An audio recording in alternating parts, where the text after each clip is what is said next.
Welcome to Discovering. It's April and water levels are about at their peak. It's a great time for a trip down the river with up the creek adventures. You don't need to have the big whitewater experience in order to experience the Escanaba.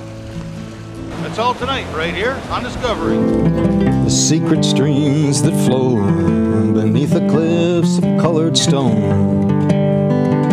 Forest thick and healthy with birch and pine and oak. Surrounded by the greatest lakes this world has ever known. The black bear's awesome presence as he roams the hills and fields. Call of the timber wolf, the loon's lonesome trill. The eagle soaring high above, the trout lies deep and still. These are what I treasure, the only way I measure feelings that I have for this fine land. There is so much to discover when you're a long-time lover of northern Michigan.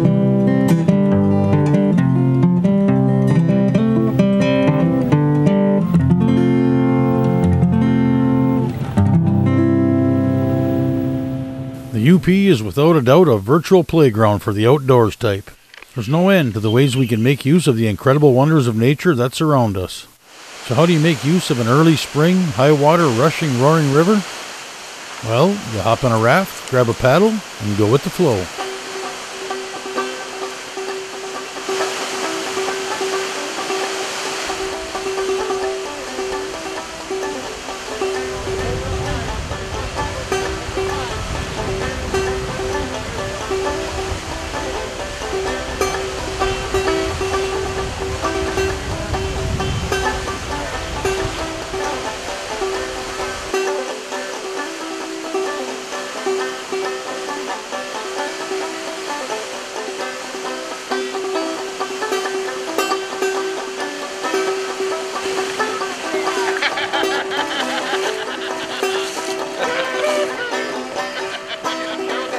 The Escanaba River is a Delta County treasure.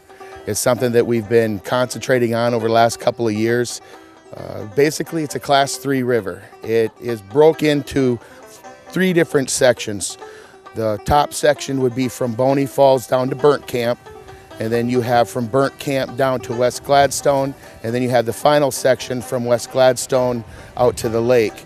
All 3 sections have really nice portages and canoe slides, so it makes your portage easier. Most portages are also a put-in or takeout, so you can do the whole, stretch from Boney Falls to the lake, which is, I would say, about 20 miles is pretty safe. And then the Burnt Camp is about 14 miles, and then the final section is your smallest section, takes you past the mill, it's about a 5-mile section or so. All of it depends on water level. Here on the Escanaba, the first thing you'll notice when you put it at the dam, it looks like it's going to be something that is going to be out of the Colorado Rockies. It is really impressive, but I assure you that once you get in and you get what we call your water legs underneath you, we get around the corner, it does mellow out a little bit, just fast enough to have fun, but plenty within that safe zone. It's primarily a Class 3 river by definition, but I would call it a Class 2 plus river with Class 3 whitewater sections on it. It makes it very user-friendly. See the big hole on the right? See that big horizon line down there? All right, here we go. Kevin, you're not going to be taking up a lot of that water. Paddle hard, paddle hard. Come on, Pope, dig in. There you go. Dig in. Keep going. About a foot. Keep going. Keep going. You see where we're headed? Yep. Right between these 2 monster holes. Woo! Tell me, boy! Tell me!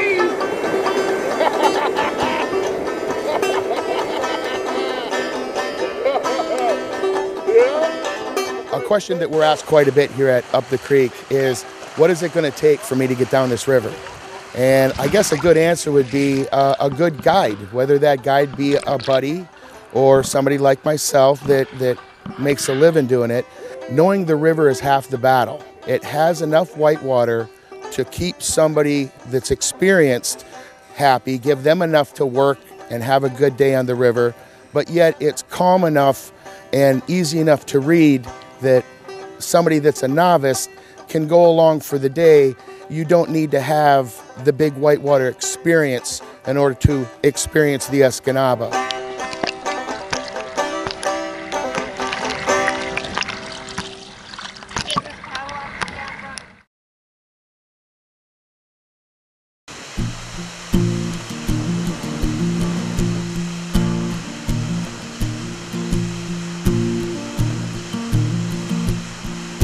One nice thing about the Escanaba River is you have several waterfalls coming in on both sides of the bank. They run primarily all year. They make for great photo shots. You can go down the river and you see eagles, you might see a wolf. We see a lot of deer crossing. They can't hear you when you're coming down, so when they look up, they're just as surprised to see you as you are them. So it makes for a really nice experience.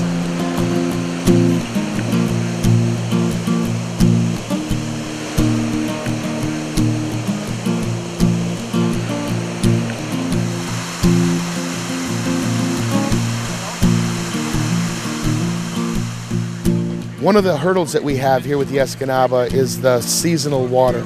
Today on the Escanaba, we've been able to enjoy the spring river levels. They typically start right after the ice moves out, and by May, we're usually back down to what's considered the normal summer levels. The summertime, unfortunately, we're restricted to just what Mother Nature gives us. That's the time that would be nice if we were able to have a little bit of recreational water released in the summer so we could enjoy warm water kayaking, warm water canoeing. The Escanaba River is a river that has been marketed by Michigan since the 60s. It has showed up in all the guidebooks, and you'll see alongside of the fly fishing advertisements, you'll see come out and enjoy the Escanaba River in your canoes and kayaks. There's a project that we've been working on here in Delta County for about the last 3 years. It's involved a lot of people, me and the people that from the Delta County Chamber Growth and Development, along with local businesses and frankly just local Delta County people, have been trying to encourage UPCO to give us a little bit of recreational consideration when they release water in the summertime. The way the water is released right now, there's no consideration for any recreational release whatsoever. We had a big meeting that back in August last year where we had all the heads of the departments, UPCO representatives, some local fishing groups, and then of course those of us that were trying to encourage UPCO to do this. And what came out of that meeting was UPCO has the ability, if they wanted to allow a little bit of water, whether it be weekly, monthly, or frankly just a couple of times a year. This whole thing came out of a growth and development conference back in 2013 where we were encouraged as a community to try to find ways to stretch our natural resources and also comply with Governor Snyder's long-term vision for Michigan in becoming the trail state. One of the ideas that came out of that was the Escanaba project. You know, the biggest question I get asked is, well, Rob, you know, you go through all this trouble, and in the end, is a little bit of water going to make a couple of weekends a year going to make that big of a difference? And I have to say, yeah, all by itself, no, it probably won't make a big difference. But when you combine it with things like, you know, the out-of-the-box way of thinking, the fat tire bike races, who would ever thought 200 people, to their credit, would show up in Marquette for a race like that. 20 years ago, we would have never thought of it. The skate parks and the frisbee disc, and we can go on. And when you collect all of these out-of-the-box ideas and you put them together, yes, it then does make a difference. When you stand back and you look at the possibilities, whether it be teaching, whether it be Boy Scout troops out, being able to say in May, we're going to schedule a outing for August 1st, let's just say, or to be able to put that together because they're going to show up and they know the water's going to be there at least for that weekend. I know the school groups that I've talked to say that it could be a very valuable tool. The DNR themselves have said that because of the unique makeup of the Escanaba, it would be a heck of a teaching tool to be able to schedule around it. The reason right now that we need Upcoast so bad to listen to us is because, first of all, in order for us to put to rest any concerns that may come up, we need to have the ability to do the research. You need to be able to release the water on a scheduled time so that people can do proper research. It's the only way we're going to get the answer to whether this is even doable. What we're asking for is Upco to be a part of that research. The reason that this was so encouraging after the 2013 Growth and Development Conference, they want us to target programs that have very little startup, need no money from the trust fund, and have no laws that need to be readjusted or re-examined. This is almost, by definition, exactly what they've asked us to do. This is very selfishly a Delta County project, and I say that from a very selfish position. I am a Delta County resident. We have a very unique situation here in Delta County, one that is not mirrored by any other community within hundreds of miles.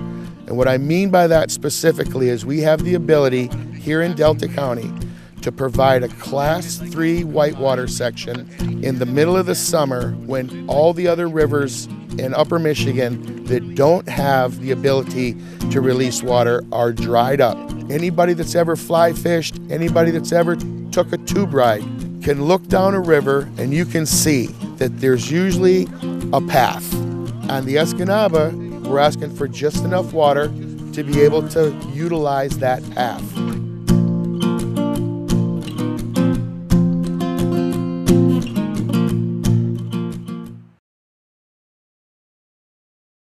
Hi, I'm Brian Whitens from 906 Outdoors. I'd like to thank you for watching our show and invite you to visit our online store. You'll find a variety of outdoor products from the Upper Peninsula of Michigan and more. You'll find unique items like handmade fishing creels, trapping baskets, quivers, nets, snowshoes, hand-forged knives, and more.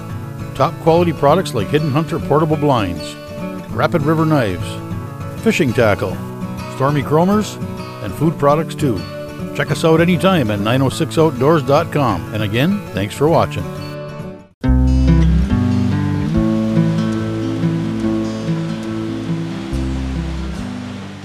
Okay, I'd like to answer a couple of commonly asked questions here at Up the Creek Adventure. First of all, people want to know what's comfortable and what's effective for especially the early spring. What we usually like to encourage is to stay away from the cotton. Cotton doesn't wicker. If you're going to go old school, you know, there's wool, there's all kinds of different poly blends, but we go usually with a polypropylene type underwear with some type of protective seal. This here is a whitewater jacket. What makes it a whitewater jacket is it actually has a drawstring to keep water from coming up, and then if you were kayaking and you had a spray skirt, it would go underneath, and then this goes over for a secondary seal to help keep water from splashing up. It also has adjustable hand and neck feature. Big part about whitewater is simply being comfortable. The more comfortable you are, the less rigid you are. This is more of a cold water jacket. This is the same type of version you would use, let's say, after June, okay? Just a little lighter version. Or you have what I'm wearing is a shorty version of it, same with the same drawstring. That's your seal, okay? This is gonna be what you want to put on again to keep the moisture off you and keep, frankly, the sun. The sun a lot of times beats you up just as much as the cold does. Moving on to life jackets. This here is a Type 3 jacket made for Class 3 whitewater and lower. You want to make sure that all the straps are adjusted. What you put on dry, when that sucker gets wet, it's going to get a lot bigger fast, and that's usually what happens. If people put on, it's real comfortable, and then as soon as they get it wet, their ears are floating up underneath the shoulder straps, and it's really not doing you any good. You want to be, again, comfortable, but you got to be prepared for the unlikely event of a water swim. If you're going to be in something a little heavier, Class 4, Class 5, Class 6 whitewater, you're going to need something that has more buoyancy. As you can see, just looking at them, they're made of better material. They're just all around a tougher jacket. The amount of displacement per jacket is a lot bigger than a Type 3. They ask about paddles. What makes a whitewater paddle? First of all, it's, you know, what you can see right out of the gate. They're just a heavier duty stick. Another thing is the T-gripped end on it. That T-gripped end is made specifically for whitewater. You'll see the platypus end for flat water canoeing. It's made to displace the pressure on your hand. So when you're crossing boundary waters, spend a lot of time in the canoe, again, it's about comfort. This here has a little bit of a practical function. Not only can you control your blade by being able to wrap your thumb around it, it's also an extension of your arm. So if, let's say, you end up out of the boat and I'm yelling at you from inside the boat, give me your paddle, I'm going to reach out, grab this end, and it's a way for you to reach out and extend your reach. Also, if I can't reach you, I can lock the two together, pull you in closer to me, and then grab a hold of you. And you know, it's specifically made for the whitewater industry. Little things like this, a lot of people don't notice, but when you get out on a big river and you need to have it, they're really handy to have. Another river that we like to feature here in Delta County is the Rapid River.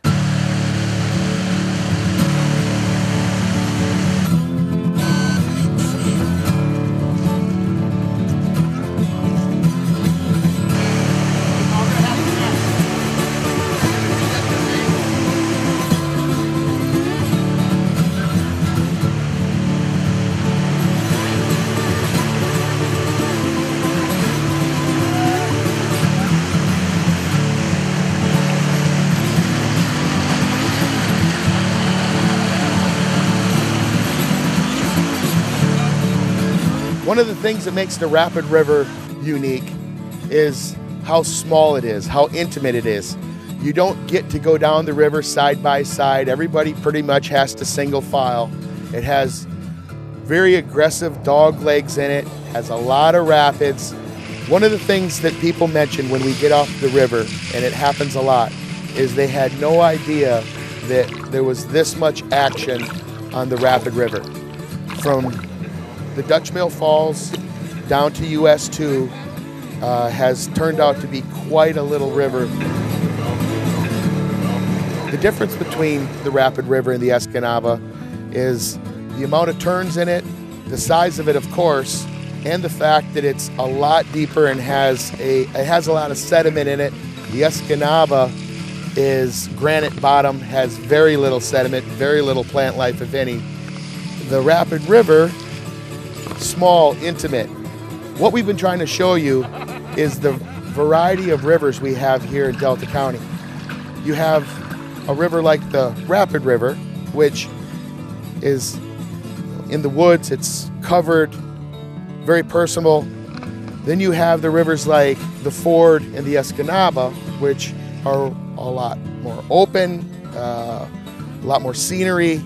The Rapid River is a little more what you would typically find in the UP, where it has its sections of whitewater, but it also has its slow going sections through cedar and birch forest as then you make your way out towards the lake. Again, it's been a great river due to the fact that a lot of people simply don't know it's there.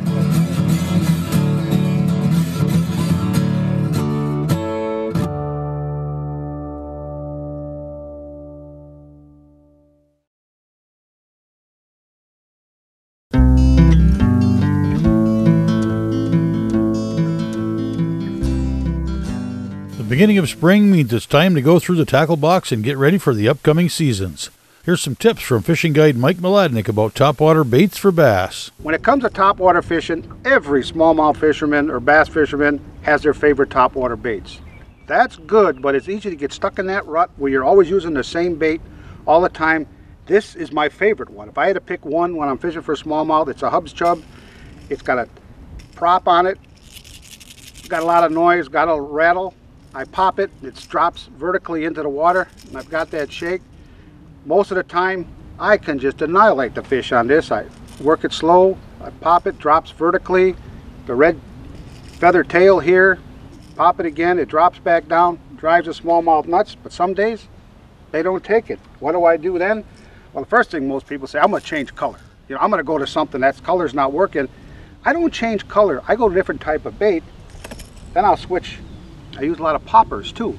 But you notice this popper, same thing. I've got some kind of hair on the tail. And I just short pop. It drops vertically again in the water. Pop, drops vertically into the water. I play around with that. The two different types of baits, they're similar. But again, this has still got some rattle to it. Then I start experimenting with color. Before I change the color, I'll go to a different style of bait.